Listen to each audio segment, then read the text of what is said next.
We're live. Okay, great. Okay, so hi everybody. Welcome to this new session on cryptoeconomics from the Cryptoeconomics Hub.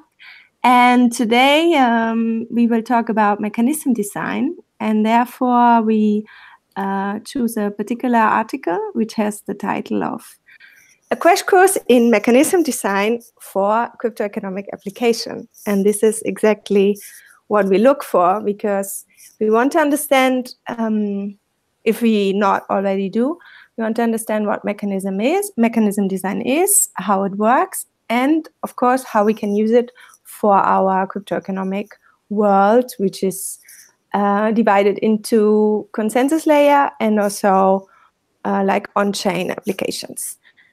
Okay, so I will start now summarizing this paper. If you have questions, you can interrupt all the time. Otherwise, I go through the paper, and in the end, we do a discussion around the whole topic itself. Okay, so it starts off with the situation that actually now with blockchain we have. I mean, we all know this, but that's important because it makes actually the connection to the mechanism design, that with blockchain we have now the possibility to facilitate value transfer to totally new areas. And value is, let's say, the perfect representation of an incentive. So there's exactly the combination between mechanism design, which is all about how we can design incentives to achieve a desired social outcome. And on the other hand, we have blockchains, which now allow us to transfer these incentives represented by value in a totally new way, which is, as we know, decentralized and autonomous. And so therefore, what he is mentioning in the beginning of the article is that these new ways of transferring value gives us a totally new way of designing our economy based on this incentivizing human behavior. But actually, and then it goes back to mechanism design on a traditional basis, let's say. Actually, what this is, it's like a sub-discipline of economics, and it's about studying how to design protocols, so how to design different rules, a set of rules, which includes or actually is to incentivize rational actors. That's kind of important because 2 weeks ago we talked about behavioral economics. So here it's really about focusing on the reasoning of the humans, so on rational actors, in order to achieve this socially desirable outcome. And therefore, it's also called like inverse game theory, because in game theory we have the incentives set, and we have the players. They play the game based also on rationality, but we don't know what's the outcome. So we actually let them play the games in order to understand where are the equilibriums. So where does this end to? And in mechanism design, it's inverse, because we know what we want to achieve. We know what is the goal. So, for example, we want to achieve consensus, or we want to achieve that we find out the truth about something, or we want to achieve that we want to find out who has the highest utility for a product. So we know what is the final goal. And we also know, or we have some assumptions about how the actors will behave, what incentives, or how we can create the incentives to make them behave in a certain way. But what we don't know is the middle part. So we don't know exactly this protocol. We don't know the rule set we need to design in order to make the bridge between the players and their private informations and the social outcome. And then in the article, it goes on with some definitions, which are quite important to understand if we enter this space. So as I said, on the one hand, we have players, or you can also call them actors. So these are all the individuals and the individuals are characterized by private information. And this private information can be also called signals or types. And this private information can be anything. It can be a preference for a certain product. It can be a preference for a certain candidate if we think about voting. But it can be also private information in the sense of that I know the quality of a certain product. So I have information which is not accessible to the public. And these players, based on their private information, they do social decisions. So they take a social decision. So they vote then based on their preference or based on their information about the quality of something. They vote then for some candidate, or they choose then one product because they know this is the better product. And on the other hand, we have this social choice function. So we have to understand that based on all these decisions, how can we use these decisions to, in the end, come to this final outcome? And what's also important to distinguish is that these private information, or let's say the way they use this information can be, or they use the information more than how they make their decision can be deterministic. So they will always say the same. So they will always vote, for example, for the same person. Or it could be also based on a probability function. So that in 90% of the cases they will take these decisions, but in 10% they will take this decision. And then there's also an important term to know is what we all look for is the dominant strategies. This is a little bit like in game theory, we look all about the equilibrium. And in mechanism design, we want to find the dominant strategy.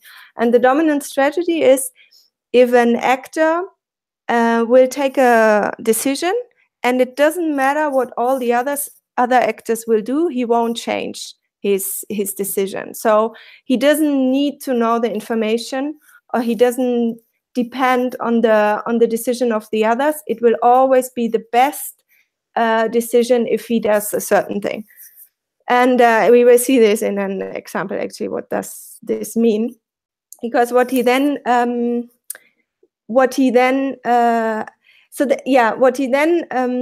introduced is, this is, let's say, a little bit the general concept, but obviously, I mean, you have this always in economics, or actually I would say in every science, that to make something possible to research, you need to put some assumptions. So in this space, we have most of the time the assumption that individuals act rational, because it's far more easy to analyze and to model a certain mechanism when we have this assumption that everyone will look for their own benefit first. And then the second is efficiency, and efficiency is related to... Sorry, Sandra, can I interrupt you for just a second? Yeah. So apart from the dominant strategy way of dealing with incentives and making decisions, there is the other one, which is the Bayes-Nash equilibrium type of implementation, right? Because obviously, for instance, in the crypto space, that's not the case. You will always look for the information that other players have in order to make your decision. You won't only think about what you have and ignore the rest, right? No. There are certain moments, and this is actually in the Victuary auction, the case, that it doesn't matter what the others do. The dominant strategy is always say your true value for the product. Yeah, and sure. There might be some cases where that's true, but I mean, you have to consider both flavors, if you will, of implementation of a mechanism design. I mean, yeah, if we talk about the theory, that's what they are. This is not so related to already the design of the mechanism. It's more what are the strategies the different players have, and if there exists a dominant strategy like we have in the victuary auction, then it's really easy to model the outcome, because if there is a dominant strategy, everyone will choose this strategy. Not strategy. Everyone will use this strategy. Yes, and there will be a particular social outcome. But I will go to this in a second, actually, because this is coming as an example of one of the most famous mechanism designs. Hello? Yeah, fine, go ahead. Okay, I mean, maybe we can even already talk about this. So the thing is, he introduced this as an example, like, for example, the situation of an auction. No, if you create an auction in the sense of that people can bid for a product, and those, or the person with the highest bid will win the auction, will get the product. You have exactly this problem. There is no real dominant strategy, because if you bid with your true value, and in the end you will be the highest, you will have no benefit. So your benefit is zero. So what this means is that if you choose this true value, in the best case, you will come up with a zero result. Whereas if we look at the victionary auction, where you bid and then you pay only the second highest bid, so if you bid with your true value, you will always have a positive outcome. And therefore, it's the dominant strategy. It doesn't matter what all the other actors will do. If you bid with your true value, you will always, in any case, the worst thing that can happen to you is zero if you don't win. But if you win, you will always have a benefit. And I mean, in the group, I put this video from the professor, because he proved this situation with the different assumptions and so on. But this is because of this dominant strategy. You know that with the victionary auction model, you will always give the product to the person that has the highest utility for this product.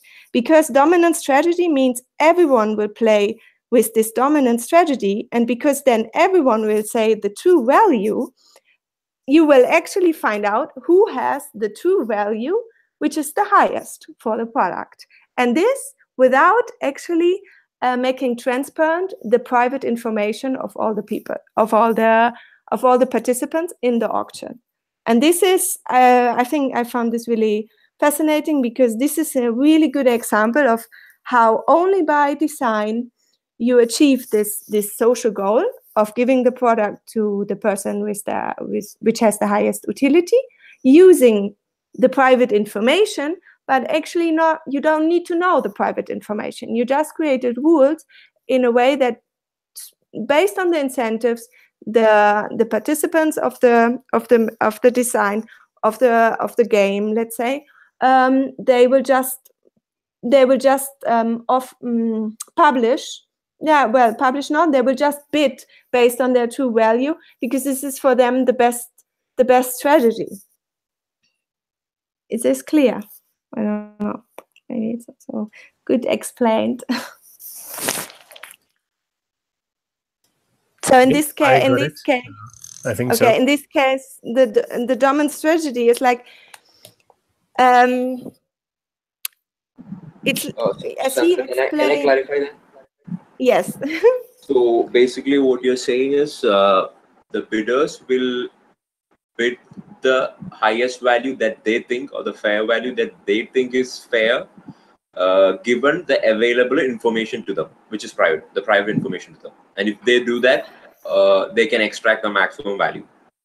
They will actually bid their own highest value for this product. So they don't care what the others say, but because the idea is, I will always try to maximize my own benefit, and I have a certain price which I'm willing to pay for a product.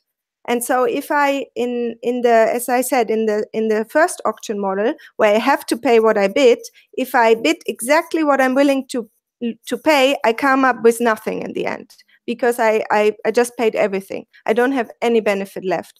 But if in the second model I choose exactly the true value, in the case that I don't win, well, then I get nothing. But in the case that I actually win the auction, I will always have a benefit. Whereas if I choose a different strategy, and let's say I will bid too high, and I'm actually willing to pay €2, but I bid €3, and then the second one has €2.50, then in the end I will have a negative result, because I was only willing to pay 2, but I bid too high, and the second one is even higher than my price I'm willing to pay, so I have a negative outcome. And this negative outcome will never happen if I bid exactly with the true value. That's why it's proven that this is the dominant strategy, in the sense of that I gain the highest benefit, me as an individual, if I bid this way. And because everyone will do this, in the end, the person who's selling the product also achieved, or actually not the designer of the mechanism, actually achieved the goal that the product goes to the person with the highest utility, because everyone is honest about their value. Does this make sense? Right. I get it. Yes, thank you. If I mean, I tried to explain it now. I'm totally not an expert in this, but therefore I put the video from this Stanford course, and he went through all the proofs and everything. It's really good explained there. If you want to watch it also. Okay, so then he goes on and speaks about actually. So this is like an example of mechanism design, which has actually nothing to do with the blockchain space so far. He mentioned that in the digital world, we have like eBay and Google. They use these mechanisms already with a really high success. So it's actually also based on this. We also have kind of a proof in the real world that this theory seems to work. But then if we look at the blockchain space, he mentions, like, for example, a perfect application for this is the token sale, no? Because in the token sale, you have more or less the same problem. You want that those that have the highest utility for this token will also get the token. So you can also create these kind of auctions, and some projects already did this. But actually, in one of the articles which is related to this article, the one from Vitalik, he explains that, for example, in the Gnosis token sale, what happened is that in the end, because there was so much hype around this product, around this ICO, the people didn't play by the rules. So this is again another really good example for, let's say, behavioral economics, because if there are other incentives or motivations which are outside of the actual design, then they can destroy your whole model. Because in this case, people were just focused on getting tokens, so they didn't buy in the moment when the token was close to their actually willing to pay. They just bought it in any moment because they were too afraid to miss out the ICO, which is not rational. This is just this is a behavior just driven by, let's say, by kind of a fear the people had. And then another application is prediction markets, where we have, as let's say, as the social desired objective is we need to extract the beliefs, the true beliefs of the agents in order to make predictions. So, so here it's all about how can we find out what people know about certain events in order to make the best prediction, so that on a global space, people know what is going to happen in the future. But the problem he mentions here is that sometimes it's quite difficult to transform private information into discrete probabilities. Like he says this example, you might know that, I don't know, from a football team, someone is injured, and therefore it's less likely that this football team will win the next game. But how can you put this information into how much does this influence on your belief if the team will win or not? So sometimes it's difficult, the informations we have, to actually put it into this binary concept we need to create in order to calculate probabilities. And then in the next part of the article, he moves on to the Ethereum Foundation, and that over there, or in this group of people, they concentrate a lot, obviously, on security models in order to check on consensus algorithms. And he mentions exactly the problem of that Vitalik and co has with the honest majority model, because he says that the honest majority model means that we can always assume that the majority of the people will answer honestly, and then there is only a small proportion of the population which will try to attack, or which will try to destroy or not be honest in any way in the model. But the problem is, if we assume this, and this assumption is not fulfilled, the whole design could collapse. And therefore, it's far stronger if you create already a security model, which is, let's say, closer to, not closer to reality, but closer to the worst case scenario, let's say. And so he says that it's important to look at the level of coordination, because a lot of mechanisms collapse in the moment when we have coordination. So, for example, the Wiktionary auction model mechanism will collapse if we have coordination. If people can coordinate and bet and tell themselves what they are going to bet, the whole mechanism will not work anymore. So if we already assume that there will be a level of coordination, our model will be far more difficult to create, no? And then he is also mentioning the budget for an attack. So how high is the budget for an attack on this model? And the budget is always how much do you need to pay for the attack if the attack is not successful. So I will mention now an attack model where we can see what is this variable exactly.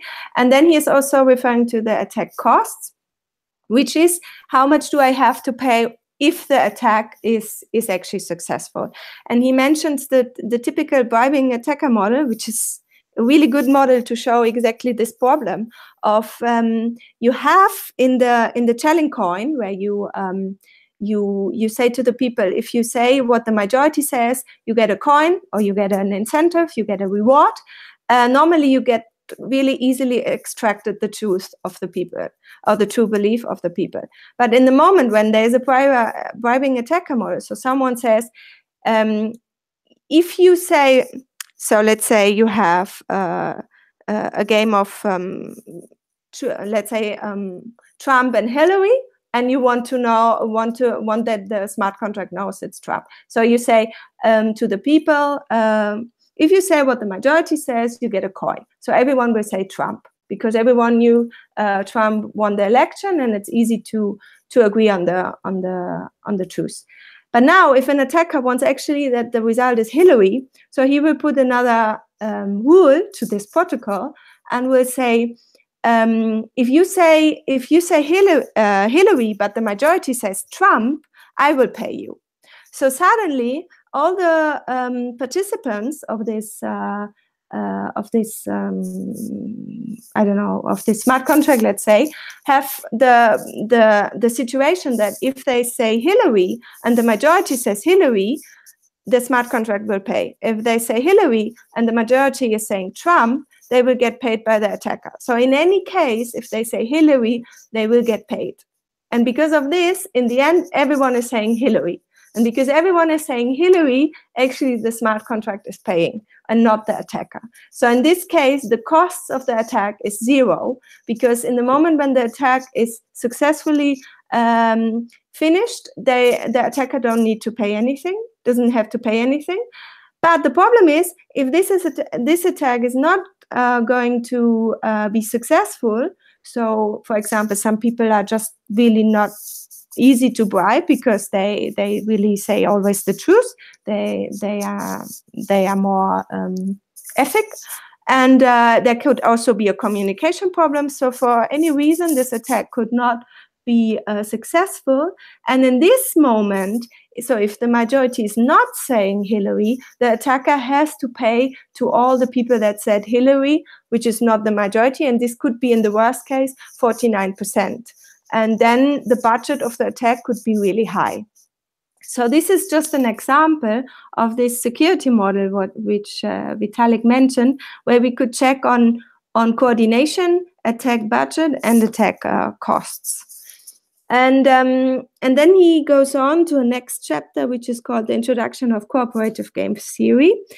And this I found really interesting because he's mentioning actually the problem we have in the blockchain space or in the blockchain architecture, that we speak about decentralization, and this is also, I would say, the dream of having a totally decentralized market, but actually it's an oligopolistic market, because if we look at, for example, proof of work, we see that there's always these mining pools, for example, there's always some kind of centralization. So it's far more realistic to see also the blockchain space as a not totally poly market, but actually with some kind of cooperation and some kind of coordination. But that's not such a big problem, because there's already a whole discipline around this topic, which is actually the cooperative game theory. And the question we need to ask then is what I mentioned before already: does the mechanism design also work under collusion? So does the mechanism design also still achieve its goal if we accept some kind of cooperation, some kind of coordination between the different players? And yes? Sandra, just a quick question over there. This is Nikhil here. So when you talk about collusion, and you had mentioned earlier that the assumption made is a rational actor, right? So are collusions between actors considered rational? Mm-hmm. I mean, it's a question I have. Is collusion a rational activity?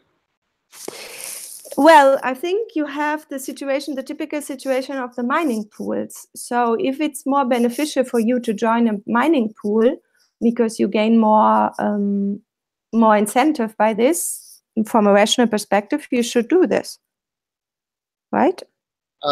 But in the Dutch auction example, you said that collusion would actually lead to the collapse of the model. Exactly.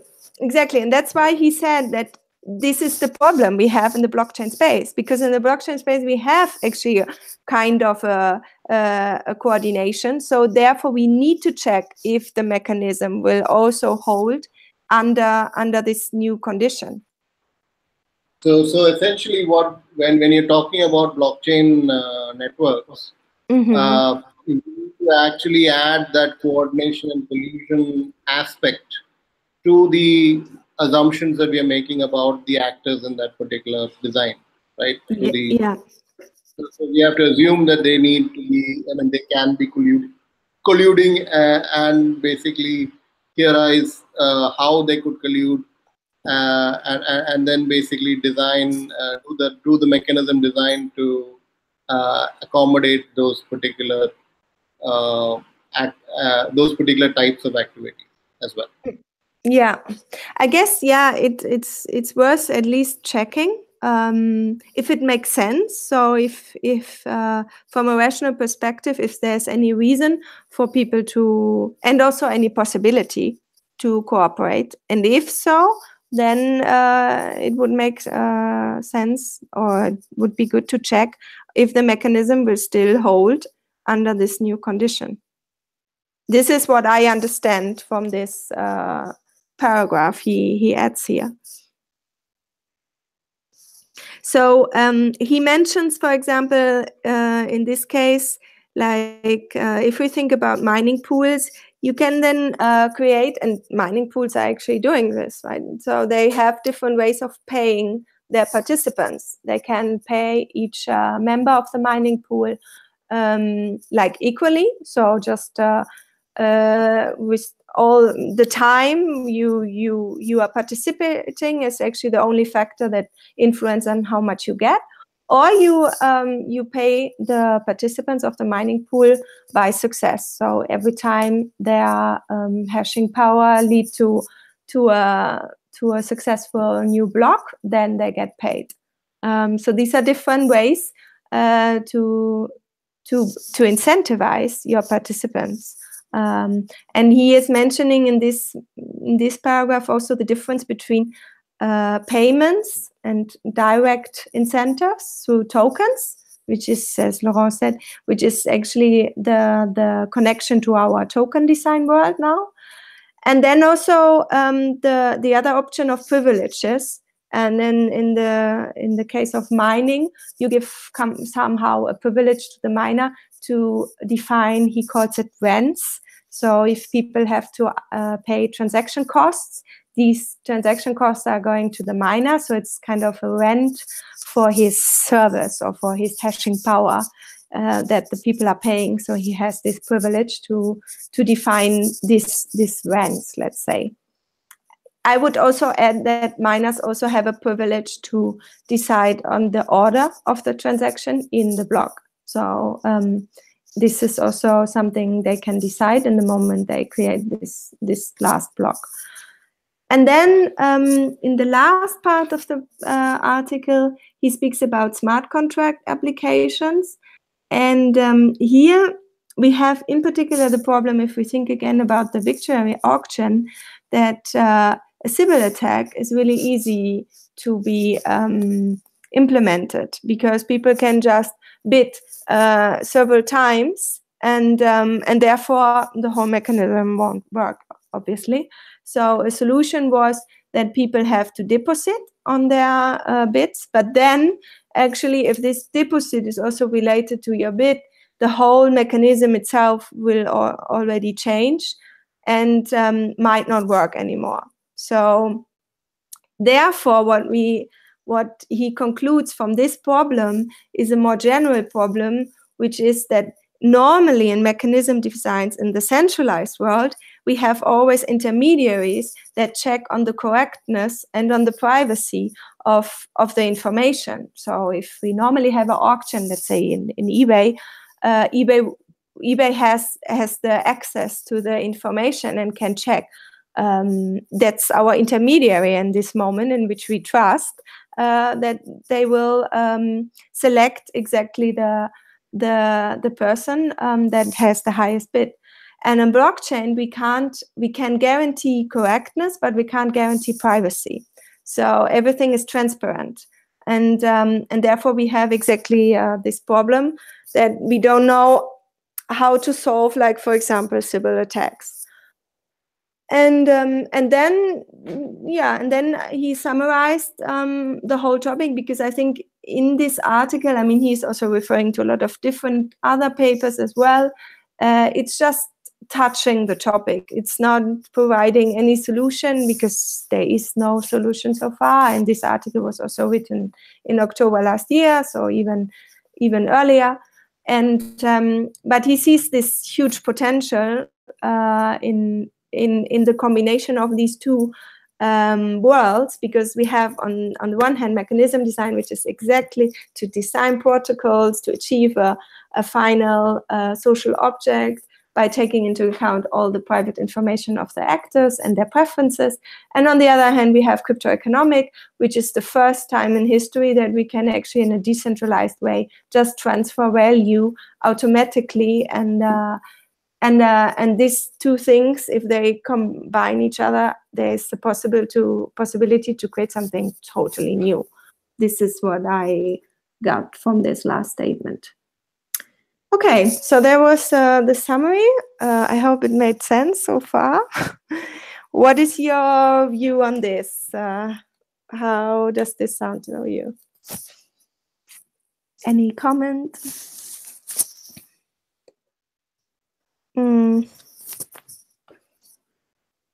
Are you still here? Yeah. Yeah. See, oh, can I? Yes. Yeah, Nick, go ahead. No problem. Yes. Nikhil? Okay. Oh, okay. Yeah, Krishna? Right. Yeah. So, yeah, Nikhil, yeah. Yeah. One thought basically, so you towards the last part when you were describing the idea of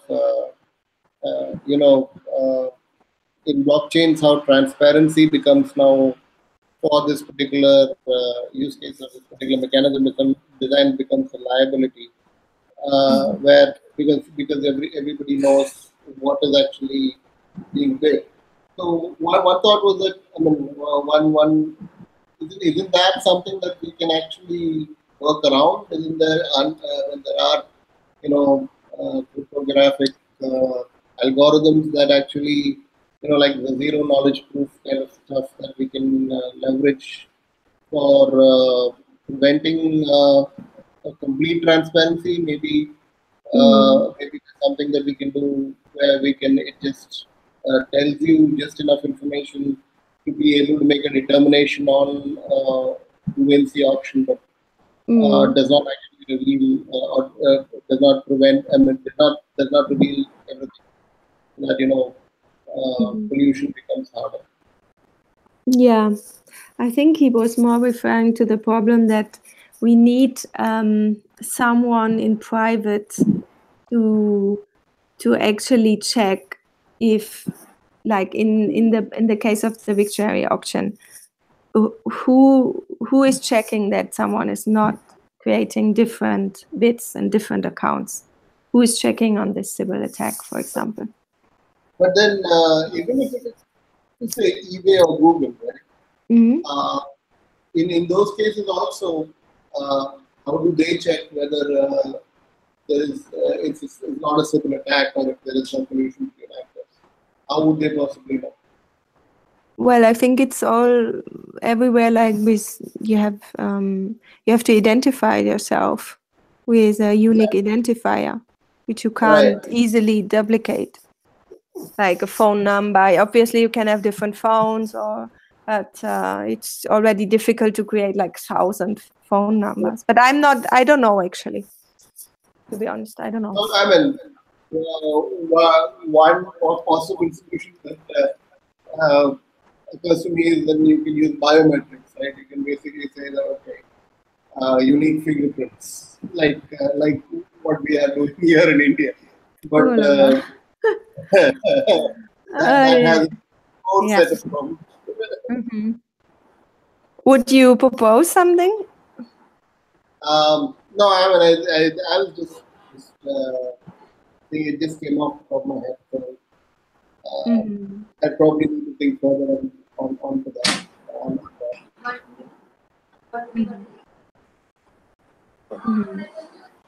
Yeah. Any other has an idea how to avoid Sybil attacks in this scenario?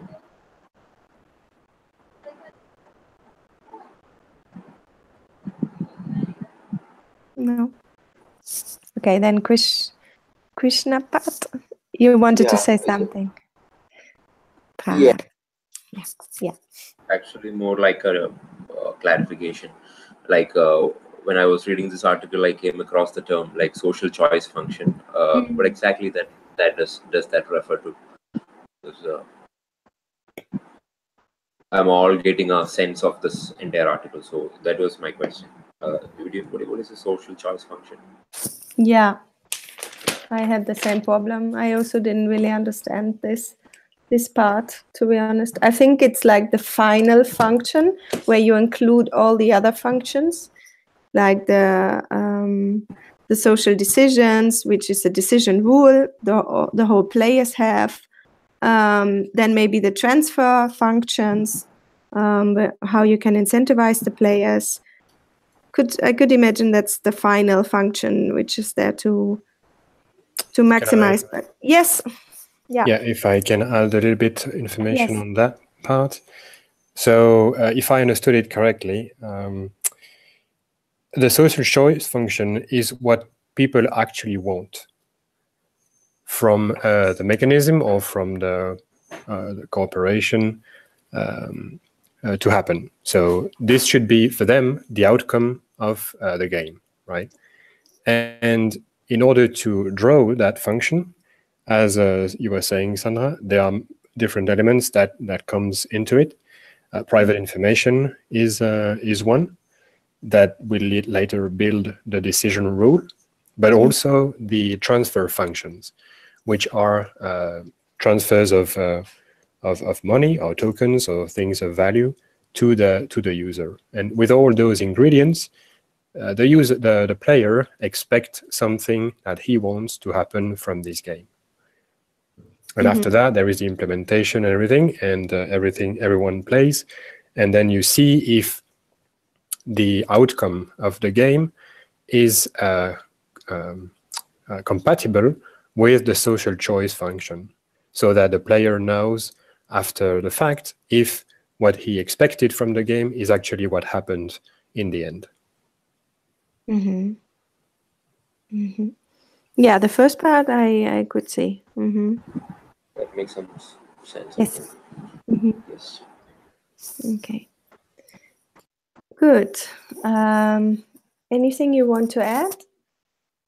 How do you perceive this this paper, this summary? Well, maybe one comment that I tried to convey before, and I would be interested in knowing your opinion about that. But in the crypto space, there is no central authority that can, as you said, deal with the correctness, the correct implementation of a specific game, and select the players and make sure that nobody colludes with one another, and so on and so forth. So you have to assume that everything is open, transparent. The behavior can be completely irrational, and they can do pretty much everything that they want. And so, in the article, they mention two types of equilibrium. One, which is the dominant strategy, which is the easiest but not the stronger, but the easiest, because you can assume that nobody will care about the rest. But the other one, which is the Bayes Nash or Nash Bayes equilibrium, is a lot stronger because, and I assume this means that your mechanism is even stronger, because even though participants look what the others are doing or expect or think, for instance, I know that this person has more information than I have, so I will act differently, that kind of behavior. And so you build your mechanism with another equilibrium in your head. And I don't really see how to get there with games as complicated as stabilizing a coin or doing prediction market or the types of application that real smart contract should handle. It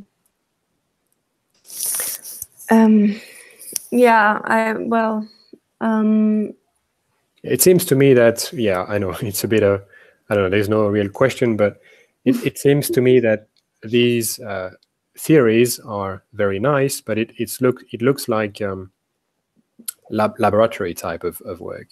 And in the real world, you not always, see those perfect conditions that you would in those situations.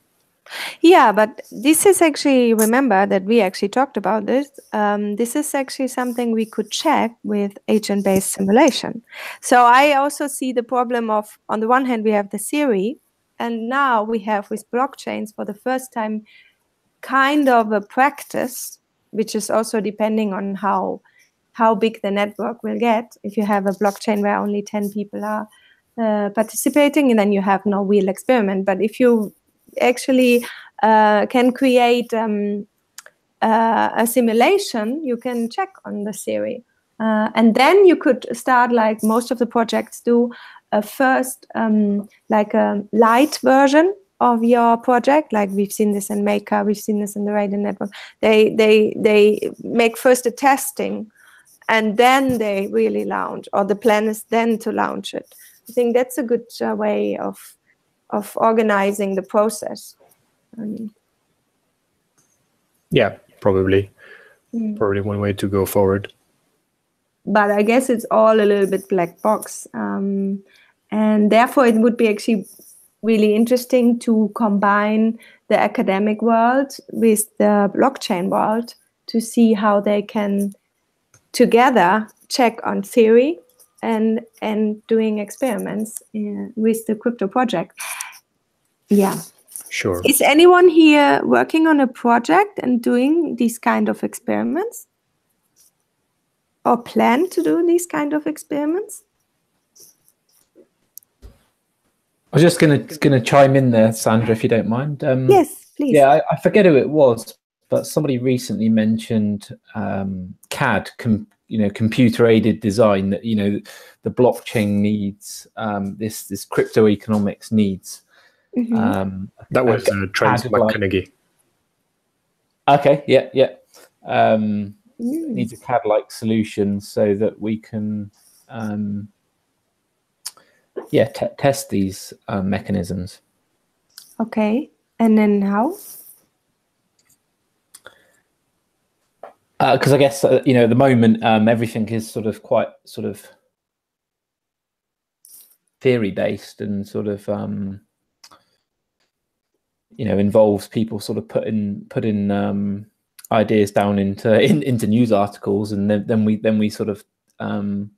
discuss them in places like Slack and Telegram, but we don't get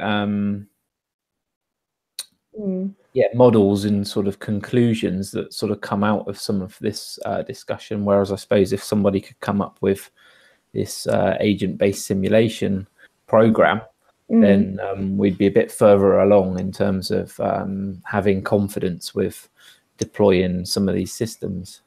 Yeah. Yeah, actually, the guy has a background in electrical engineering. And so he's comparing the two fields, blockchain and electrical engineering, for instance, with circuit design. And then he's advocating for the development of a series of tools, including CAD, agent-based modeling, and so on and so forth, to model, to test, and to improve upon your designs until the point where you have, like in electrical engineering, a circuit that exactly does what you want it to do and not something different. And what he's basically saying is that we are now at a point where we are trying to make fire with two pieces of wood in terms of tooling, and we need to go further than that and develop the space around a methodological approach to mechanism design. Yeah, which is a good thing, I believe. Yeah.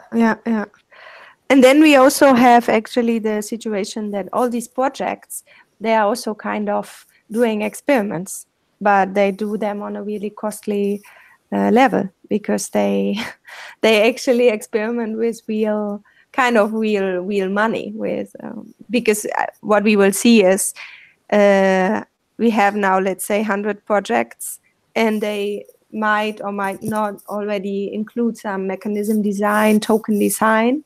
And then we see how much from these will survive. And then we can analyze on ourselves, did they survive because they had a good token design?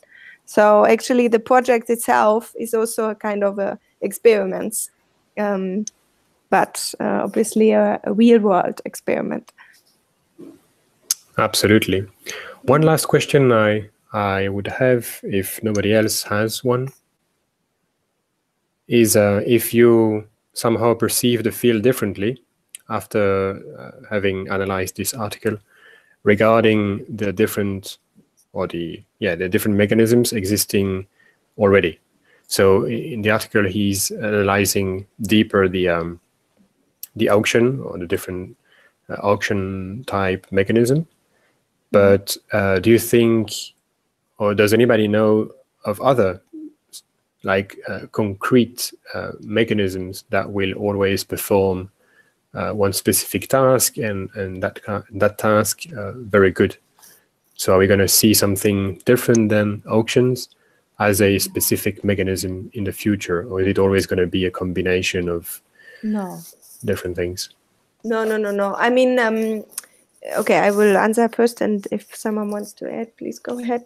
I just found this course, the Stanford course, and I think what I've already seen in the videos, but I haven't watched them all, is that there is far more we can which already exist. So it's not only the auction mechanisms, but these are the most famous ones, and I guess it's also the ones that are already tested, so they're already applied in the real world. And for me, so my personal feedback from this article, I have the feeling every time I read it, and every time I read it, and then I search for different words that come up inside of the article, I learn more and I get more familiar with this field. And it's interesting because in economics or in the economic field, we always do exactly the same as we do here in the mechanism design. Like you assume how people will behave, you put incentives, and then you prove, and then you do different scenarios, and you check in these scenarios what will be the outcome. And I would like to even go deeper, like he did in this course, maybe even do the course, and get a feeling of how to design mechanisms. Not only check what's already there, but also how to prove and how to design by ourselves, maybe even. But obviously experimental. And yeah, and the others, do you have any opinion on mechanism design? That's actually a really good question. How do you feel about this field?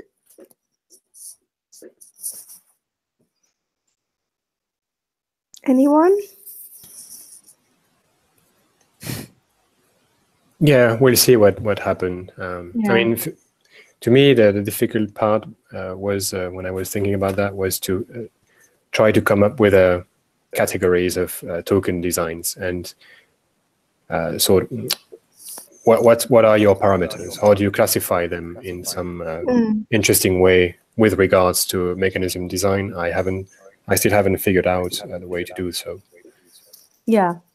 No. Another aspect that we can look for or look at in further details are the objective functions. Like, for instance, the objective function of Bitcoin is really simple, but it can be a lot more complicated. And in the Stanford course, for instance, they also mention like the summary of a game in terms of its objective function, where you can start. I'm sorry? What is the summary of the game? Well, it's a mathematical equation that summarizes the game that the participants are playing, where you specify the set of agents, the set of outcomes, all the private information that they have, the probability distribution of all that, and also the utility transfer function that you can introduce.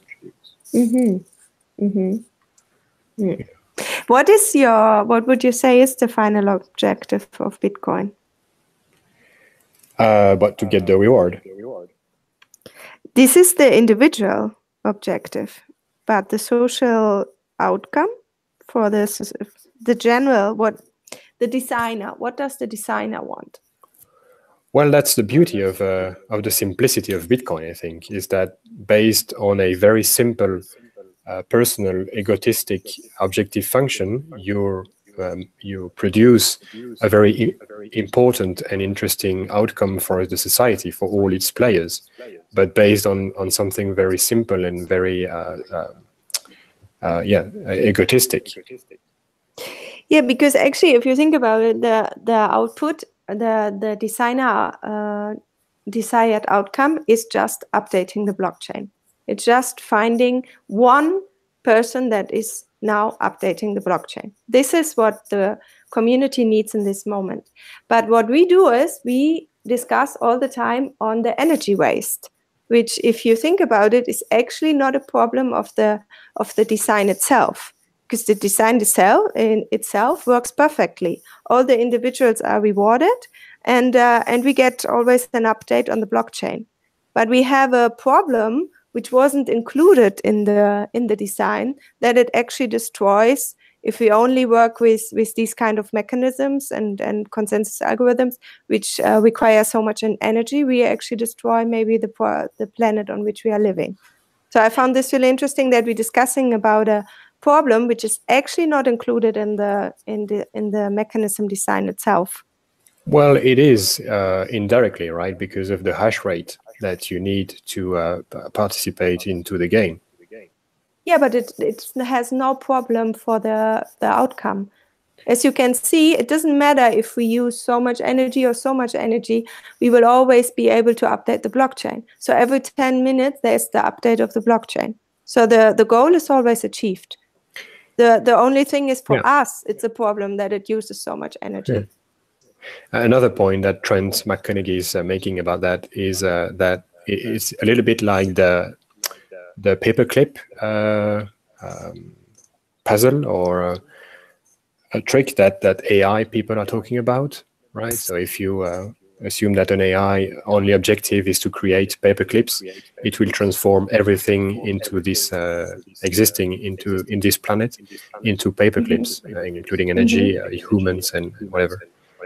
And you could say, or he's asserting that with Bitcoin the same is happening. And in this way, it could be conceived as a living thing, which does whatever it needs to do in order to keep increasing the number of blocks, including consuming energy. Yeah, I guess we would need, actually, and this is what is happening by all the forks, if we think about it. We now try to change the protocol in order to put incentives so that there's not so much energy waste.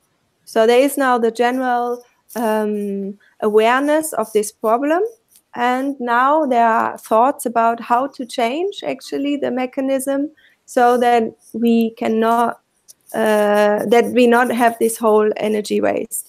But Bitcoin itself, as you said, the AI, or let's say the system, the organism itself, doesn't care if it wastes energy or not. This is not a problem for updating the blockchain. It's more a problem for us because we live on this planet. And that's the desired outcome for us. I don't know if I explain what I mean. No, absolutely. But you could add some constraints to that design. Exactly. And this is, I think, what's happening now. Yeah. It wasn't happening in the first place because in the first years, there was no problem with the energy consumption. And now we have this problem. So now there's the discussion of solving this by adding new layers, or even fork and create a new protocol. Yeah, we'll see what comes out of it. So, are you still here? Yes. No. Okay, then anyone wants to add something? Any comment, any question? Yeah, just a couple of things here about the energy consumption. Yes. Here, I'm sorry, I was not able to participate and actually take care of my kids, so it's very loud and I had to stay on mute. So, but yeah, regarding the energy consumption, I think we don't compare apple to apple. Now, one of the reasons why everybody is looking at energy consumption on Bitcoin and cryptocurrencies in general is because we compare it to the consumption of other industries, which are quite diffuse. However, if you compare the energy consumption of the whole banking sector or the whole banking sector, or just the consumption of data centers, how much energy you need to store information, we are still very, very far away. So blaming Bitcoin because this is greedy and that will consume a lot of energy, electricity, I think it's unfair because, first of all, it's a nascent energy. 100 years ago, I mean, the efficiency of electrical motors was extremely bad.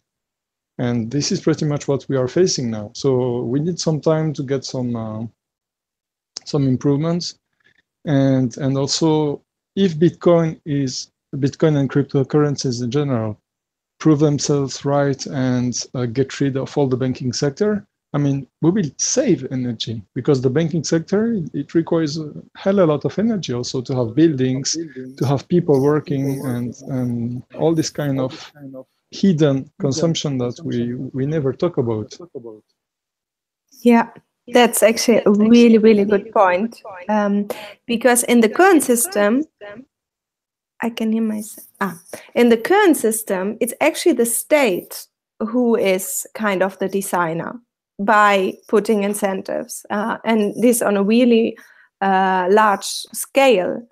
And no one is discussing, as you said, no one is discussing the energy waste of the current state. We could also argue the state has not achieved its goal by avoiding all this energy waste we do in the current financial system. It's true that we discuss it a lot in the Bitcoin space, but we discuss it not a lot in the current system. Well, let me disagree a little bit with you here, because if you simply take the ratio of number of transactions per kilowatt hour of energy consumed, with the current system, the efficiency is a lot higher than what you can do with just proof of work. So I agree there's going to be evolutions on the base protocol to do that more efficiently.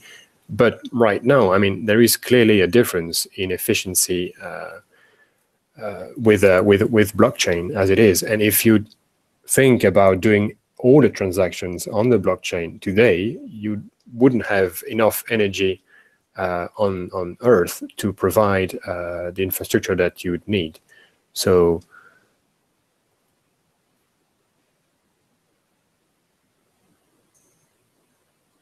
yeah.